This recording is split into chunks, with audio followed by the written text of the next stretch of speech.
India's number 1 varicose veins hospitals ఐబీసీను సంప్రదించండి. మీ నొప్పి లేని ప్రయాణాన్ని ప్రారంభించండి. నమస్తే రమ్మగారు. నమస్తే జయ. చందమామ కథ ఏదైనా చెప్తారా? చెప్తాం. రాతిసింహం కథ. పూర్వం అట ఒక పల్లెటూరులో ఓ ఇద్దరు అన్నదమ్ములు ఉండేవాళ్ళట. ఉంటే తండ్రి కొంతకాలం ఉండి గతించాడు. ఆయన ఏం చెప్పాడు, అన్నదమ్ములు ఇద్దరిని పంచుకుని తినండి అని చెప్పాడట. అన్నయ్యకి పెళ్ళి అయిపోయింది, అన్న వదిన ఉన్నారు. ఏ పంచుకోవడం అంటే ఏం పంచుకుంటాం, పనులు పంచుకుంటారు. ఏ అన్నదమ్ములు డబ్బులు పంచుకునే వాళ్ళు కనపడేవాళ్ళు కాదు. ఈ పల్లెటూళ్ళలో దుర్మార్గులుగానే ఉండేవాళ్ళు ఎక్కువ. ఎందుకనో కథల్లోనే అలా కనపడుతుంది. అయితే ఏమైంది, ఈ కొన్ని రోజులు గడిచాక ఆ వదిన రోజు అనేది ఏంటి పనంతా పెద్ద పనులన్నీ మీరు చేస్తున్నారు, వాడి పిల్ల పనులు చేస్తున్నాడు, వీడిని ఎందుకు పోషించాలి మనం అంటుండేది. అనగా అనగా అనగా అనగా తమ్ముడిని అన్నయ్య అన్నాడు, ఒరే నాయన ఇక నేనే నిన్ను పోషించడం ఎట్లా, నీ పొట్ట నువ్వు పోసుకో, నీ దారి నువ్వు వెళ్ళు, ఏదైనా పని చేసుకో, నా మీద ఆధారపడి ఉండద్దు. ఈ పొలం పుట్ర ఇల్లు వాకిలి ఏవో కొద్దిగా ఉన్నాయి, ఉన్నవి నేను చూసుకుంటా, నీ దారి నువ్వు వెళ్ళమన్నాడు. కుర్రాడికి ఏం చేయాలో తెలియలే. అన్నయ్య వెళ్ళిపోమంటున్నాడు. సరే అక్కడ పెద్దగా వాళ్ళకు ఉన్నది ఏం లేదు, ఆ ఉన్నది చెరసగం. కానీ అన్నయ్య ఆ మాట ఎత్తటల్లా, ఇదంతా నేను నాదేనంటున్నాడు. సరే తమ్ముడు ఏం చేశాడు, వాళ్ళ అమ్మకి చెప్పాడు, అమ్మ అన్నయ్య నన్ను వెళ్ళిపోమంటున్నాడు ఇంట్లోంచి, మరి నేను అటు కొండ దిగి అవతల ఊరిలో ఏదైనా పని చేసుకుని బతుకుతానమ్మా అన్నాడు. వాళ్ళ అమ్మ అంది, నాయన ఇవాళ నిన్ను బొమ్మన్నాడు, రేపొద్దు నన్ను బొమ్మంటాడురా, నువ్వైతే ఏదో కాయ కష్టం చేసుకుని అన్నం తింటావు, నేనేం చేస్తాను, మరి నా వల్ల కాదు కదా, నీతో ఉంటా, నీకు అన్నం వండి పెట్టాలి కదా, నీ పెళ్ళి అయ్యేదాకా నేను చూసుకోవాలిగా, నేను చూసుకుంటాను, నన్ను నీతో తీసుకుపోరా, నన్ను ఇద్దరం కలిసి వెళ్ళిపోదాను రా. తమ్ముడు చెప్పాడు, అమ్మని తీసుకెళ్తాను నాతో అంటే ఆ కోడలు సంతోషించింది. ఇక అత్తగారి పెత్తనం ఉండదు, హాయిగా ఇల్లంతా మనమే ఏలుకోవచ్చని సరేనన్నారు. చిన్న కొడుకు తల్లి కలిసి బయలుదేరారు. ఒక ఎత్తైన కొండ ఉంది వాళ్ళ ఊరు దాటాక. ఆ కొండ దిగువన ఇంకొక ఊరుంది, వీళ్ళది చిన్న ఊరు, అవతలది కొంచెం పట్టణం. ఈ కొండ మీదకి వెళ్ళి సగపడి దిగుతుంటే వాళ్ళకి ఒక పురాతనమైన ఇల్లు ఒకటి కనపడింది. ఎవరో కట్టుకున్నారు పాతకాలంలో, బంగ్లా లాంటిది, పెద్దది కాదు, ఈ వేసవి విడుదలుగాను అలాగూ కట్టుకునేవాళ్ళు అప్పట్లో. ఆ జమీందారులో ఎవరో వాళ్ళు రావడం మానేసినట్టున్నారు. బాగా ఒక 5-6 గదులు ఉన్నాయి, కొన్ని నివాస యోగ్యంగానే ఉన్నాయి, మిగిలిన కూడా ఓపిక మీద కాస్త రిపేర్ చేసుకుంటే ఆ ఇల్లు బాగానే ఉంటుంది. కొంతకాలంగా ఎవ్వరూ వచ్చిన దాఖలా లేవు, ఏళ్లుగా. తల్లి కొడుకు ఏమనుకున్నారు, సరే 2 పూటలు శుభ్రం చేసుకుని ఇక్కడ ఉందాము అని అనుకున్నారు. తల్లి మంచి పనిమంతురాలు, ఆవిడ చకచక ఇల్లు వాకిలి బాగు చేసింది. పిల్లాడు కూడా గట్టివాడే, బరువు పనులు చేసేవాడే. ఇల్లంతా సవరించుకున్నారు.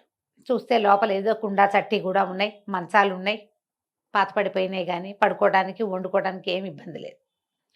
పొయ్యికి ఏముంది, కొండ మీద 4 చితుకులు పెట్టి 2 రాళ్ళు పెట్టుకుంటే మంట పొయ్యి, గిన్నెలు అయితే ఉన్నాయి. సరే కుర్రాడు ఏమన్నాడమ్మా, అటు కొండ మీదకి వెళ్ళి ఏమైనా కొంచెం చెట్లు కొట్టుకుని ఊళ్ళోకి తీసుకెళ్ళి కట్టెలు అమ్ముకొస్తానమ్మా అన్నాడు. తల్లి ఏం చేసింది, వచ్చేటప్పుడే తమ సామాన్లతో పాటు ఇన్ని బియ్యం పప్పు కూర అన్నీ పట్టుకొచ్చింది, పప్పు ఉప్పు తెచ్చింది. అన్నం పప్పు వండుకుని తిన్నారు, ఆ పుట్టు పడుకున్నారు. మర్నాడు పొద్దున ఏం చేశాడు కుర్రాడు, కొన్ని చెట్ల కొమ్మలు అవి ఎండు కొమ్మలు అవి కొట్టుకుని 2 మూటలు కట్టుకుని కొండ మీద నుంచి దిగి ఆ ఊళ్ళోకి వెళ్తున్నాడు. ఊళ్ళోకి వెళ్తుంటే వాడికి ఆ కొండ కొస మీద ఒక రాతి సింహపు బొమ్మ కనపడింది. ఓ ఏమిట్రా అని బాగా చూస్తే అది సింహం ఎట్లా ఉందంటే చక్కటి సింహపు ముఖం, ఎవరో చెక్కారు. ఒకవేళ ఈ కొండ దేవుడు కాబోలు, ఈ కొండ దేవుడు అవటం వల్లే కరుణ వల్లే దొరికినాయి ఇన్ని అమ్ముకోవటానికి అని అనుకుని సరేనని అక్కడ దండం పెట్టుకుని ఇక చెట్ల కొమ్మలు 2 మోపులు కట్టాడుగా, 2 మోపులు ఊళ్ళోకి దిగి వెళ్ళి అమ్ముకున్నాడు. సాయంత్రానికి డబ్బులు వచ్చినాయి. డబ్బులు పుచ్చుకుని వస్తూ ఏం చేశాడు, నూనె ఒత్తులు ఒక పాత ప్రమిదలు కూడా కొనుక్కొచ్చుకున్నాడు. ఈ ఇళ్ళల్లా వెతికితే ప్రమిదలు కూడా దొరికినాయి, సామాన్లు ఉన్నాయి కదా, ఎవరిదో పెద్దవాళ్ళ ఇల్లే అది. వీడేం చేశాడు, మర్నాడు ఈ కొండ మీదకి వెళ్ళేటప్పుడు చెట్ల కొమ్మలు కొట్టుకోవడానికి మళ్ళీ వెళ్తున్నాడు, కావాలిగా రోజువారీ డబ్బు అవసరం కదా. ఈ రాతి సింహం దగ్గర ఆగి దండం పెట్టుకుని తెచ్చుకున్న నూనె ఆ కుందిలో పోసి ఆ 2 ఒత్తులు వెలిగించి దండం పెట్టాడు. దండం పెట్టేసరికల్లా ఆ సింహం లోపల నుంచి మాటలు వినిపింటాయి, ఎవరినైనా నువ్వు అని. వీడు పదే దండాలు పెట్టి, అయ్యా నేను ఇక్కడ నివాసం ఉండటానికి వచ్చాను, మరి మిమ్మల్ని చూసి దైవంగా భావించా, నిన్న దండం పెట్టాను, నిన్న చేతి నిండా కట్టెలు దొరికినాయి, ఇవాళ కూడా చేతి నిండా కట్టెలు దొరికినాయి, నిన్న శుభ్రంగా తిన్నాము, డబ్బులు మిగిలినాయి, అందుకని మీ వల్లే నాకు ఇది లభించిందని దీపారాధన చేసుకుంటున్నాను స్వామి అని చెప్పాడు. చెప్తే సింహం అంది, అది రాధసింహం, ఓ పంచి వెదురు బుట్ట ఒకటి పట్టుకురా, రేపు వచ్చేటప్పుడు నువ్వు వెతుక్కోకుండా ఉండేలా అంత సంపదిస్తాను నీకు. సరేనన్నాడు కుర్రాడు. అప్పటికి 3వ రోజే వాడు మర్నాడు ఏం చేశాడు, ఈ కట్టెలు పుచ్చుకొని పోయాడు ఊళ్ళోకి. అమ్మేసి వచ్చేటప్పుడు అంత వెదురు బుట్ట కొనుక్కొచ్చుకున్నాడు. బుట్ట ఎందుకురా అందుకని వాళ్ళమ్మ ఏ ఆకులు ఆకుకూరలు కోసుకురావడానికి గోంగూర అవి ఉన్నాయి, కొండ గోంగూర అవి కోసుకొస్తాడు, అదే అందుకు బుట్ట తెచ్చాడు అనుకుంది. తల్లి పెద్దగా దానికి అడగల. మర్నాడు మళ్ళీ వీడు దీపము నూనె పుచ్చుకుని వెళ్ళి, దీపం కుంది అక్కడే ఉంది, నూనె ఒత్తులు పుచ్చుకొని వెళ్ళాడు, ఈ బుట్ట పుచ్చుకెళ్ళాడు. నూనె పోసి ఒత్తులు వెలిగించి ఆ బుట్ట పుచ్చుకుని వచ్చానండి అని దండం పెట్టాడు. సింహం అంది, నా నోటి కింద పెట్టు ఈ బుట్టని, దీన్ని మొహర్లతో నింపుతాను, కానీ కింద పడకూడదు, బుట్ట నిండేటప్పుడు చెప్పు, మొహరు కింద పడిందా నీకు చాలా కష్టాలు వస్తాయి అని చెప్పింది. సరేనని ఆ బుట్ట సింహం నోరు కింద పెట్టాడు. సింహం నోరు ఇట్లా అని గర్జనలాగా నోరు తెచ్చింది, నోట్లో నుంచి జల జల జల జల బంగారు కాసులు రాలిపడ్డాయి. బుట్ట నిండిపోతోంది.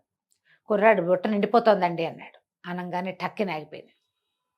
ఇవి తీసుకుని పో, నీ బతుకు నువ్వు హాయిగా బతుకు. ఆ మొహర్లో ఉన్న బుట్ట తీసుకుని కిందకి దిగెళ్ళిపోయాడు.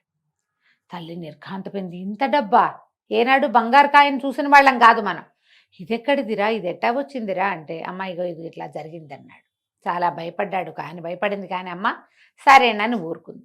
కుర్రాడు ఏం చేశాడు, శుభ్రంగా ఊళ్ళోకి వెళ్ళి 4 మనుషులను తెచ్చి ఇంటికి సున్నాలు వేయించి ఇల్లంతా బాగు చేసుకుని చుట్టూతా కోరడి కట్టి ఇంట్లోకి కావలసిన సామాన్లు కొనుక్కుని ఒక 1/2 డజన్ మేకలు, ఓ 4 గొడ్లు కొనుక్కుని డబ్బులు తినేద్దాం అనుకోలేవాడు. చక్కగా హాయిగా ఉండటం మొదలుపెట్టాడు. మేకలను కోసుకెళ్తున్నాడు, తోలుకెళ్తాడు, ఆవులను తోలుకెళ్తాడు, గొడ్లు తోలుతాడు. సాయంత్రం అయ్యేసరికి పాలు పిండి ఊళ్ళోకి తీసుకెళ్ళి పోసేస్తాడు. మొహర్లు సగం ఖర్చు అయినా కొన్ని మొహర్లు లోపల ఉన్నాయి, రోజువారీ డబ్బులు వస్తున్నాయి. నీకు ప్రతిరోజు పాడి బయటికి వెళ్తుంటే డబ్బే కదా వచ్చేది. చక్కగా ఉన్నాడు పచ్చగా.